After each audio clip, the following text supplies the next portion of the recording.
What's up, YouTube family? It's Andrea here at VW Family Farm, and we actually already, it's the end of the day, we already shot the entire video vlog for today. We were showing you what all we went around and did, and got back inside, and we are having some mic trouble. So the first couple of clips had no sound, but it's one of those things that it was what was happening in the moment. So I decided I'd kind of give you a little heads up of what was going on today, and then we'll go ahead and show it to you just set to music. And then after the first couple clips, the rest of the day, the mic worked fine. I don't know why. We're trying to figure out what's going on with it.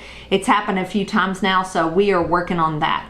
But it all started when the kids went out to feed this morning, and Ben and I were doing some other things, and Lane comes in and hollers and says, "We are having a lamb." They were feeding the sheep, and he noticed that it looked like one of the sheep was in labor, and actually he could see progress being made, I guess. You'll see it in the video clip. But anyway, that's what happened. We grabbed the camera and run out there hoping we would get a lamb birth on video for you guys. And we were not prepared to have lambs quite this early. We knew they were coming like in the next month, but I wasn't prepared that they were due like right after the first of the year. So Ben starts getting cattle panels, and we've got some little barn shelter things for them to lamb in. They sleep in those a lot, so they started putting cattle panels around that to kind of close the two in that looked to be the closest. And so that's what they did, got it all set up for them, and then the video proceeds from there. So stay tuned. We're going to take you as we go put out hay and check cows and give you an update on the downed cow, and then I will come back at the end and show you more of what's going on with the sheep. So thanks for watching, and here's the video.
Motley and crew.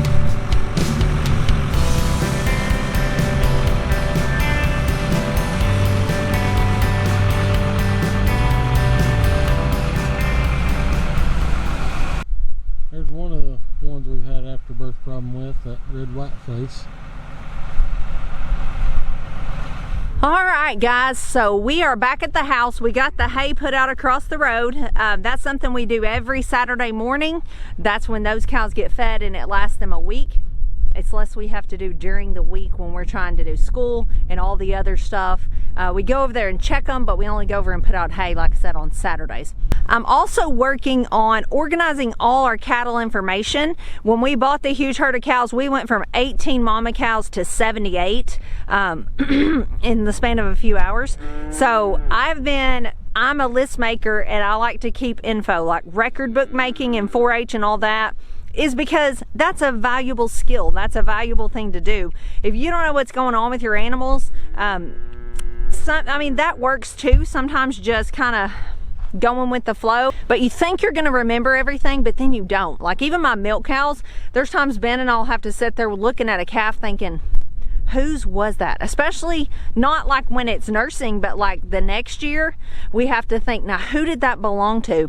And I don't even have that many milk cows, but things just slip your mind when you have a lot going on. So that's another thing. Lane and I have already been over the cows another time this morning, just writing down numbers and descriptions of cows and cross-checking that with our main list. I'm just trying to figure out who is where, when did they calve, when are they going to calve again. But this information goes for any kind of animal like goats, sheep, anything, even dogs. Like if you have puppies, if you're like me, you'll forget when was the last litter, how many was there, all the info, like how many did they lose, have they, whatever. Because when you're on a farm, if you have animals that are not like cows not calving or whatever, they may have a problem that needs attention, or you may just have to sell them because you can't keep feeding animals that aren't doing the purpose you got them for. So I'm working on that. That's a big undertaking, getting it all organized. But I wanted to bring you over here before I head back to the house and check on the sheep and give you an update on the heifer that was down. Now let me show you her. All right, so there she is. You can see she's still down, but last night she almost got up. The boys were down here helping her out and they just about had her up. She has feeling in all of her legs, so that is a wonderful, wonderful thing. We just brought her a bunch of feed. I don't know if you can see in that little tub, and we filled that with water just about 30 minutes ago, and she's ate it and drank all that, and I brought her some hay that she's eaten.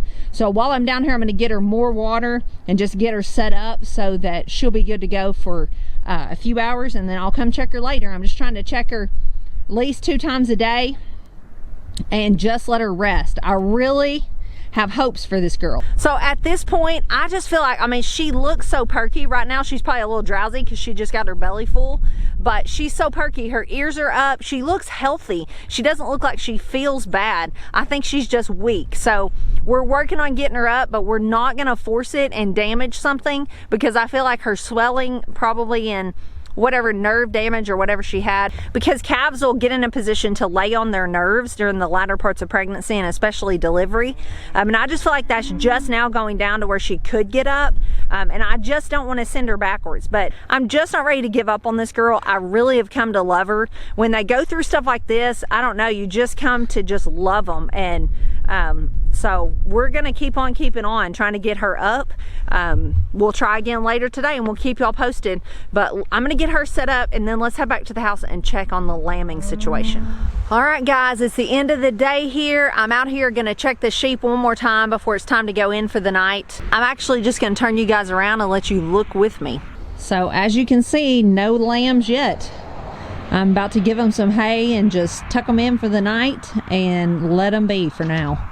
So I have no idea what's going on. I have no idea why they were looking like that this morning, especially the one. They're both swollen in the back end, which is something to look for with goats and sheep and cows actually too. But I have no idea why that one looked like it was about to give birth and then just didn't, other than, and I don't know how to say this without it being just pretty graphic, but sometimes when goats and sheep like go to the bathroom, especially when they're late in pregnancy, they almost like, well, they almost do what you just saw, where it looks like things are progressing and moving along and are like opened up, when in reality they're just going to the bathroom. So I was not out here. I didn't see it. I've seen it on the video what Lane saw, and I always appreciate the kids coming and getting us. And I actually had a moment earlier today where I told Ben, I said, I'm just gonna put gloves on and I'm gonna go out there and I'm gonna examine her and check her out and see if there is a baby right there needing to be born. and we talked ourselves out of it, because these are all experienced ewes that have had lambs before successfully, and so chances are they're gonna do just fine on their own, and I don't want to screw it up. So we talked ourselves out of it. I'm just letting them be for now. That's all I know to do, and just pray for the best, because sometimes that's just what you have to do, is just do what you know to do what experience has told you, and go with that decision. So that's what we're doing. I'm heading inside because it's really cold out here. I'm gonna give these girls some hay. Lane just went and checked the down cow. He said she's doing good. She tried to get up while he was out there and didn't, but that's a good sign that she's trying. That means she's getting strength back. Tomorrow morning, which this is the weekend here, but in about 12 hours it will have been exactly a week since all that happened. So I'm still hopeful she's gonna get up. Oh, I'm just so hoping that she's going to. But I'm gonna hop off here for now because it's almost dark and it's supper time. So I'll see you guys later. God bless.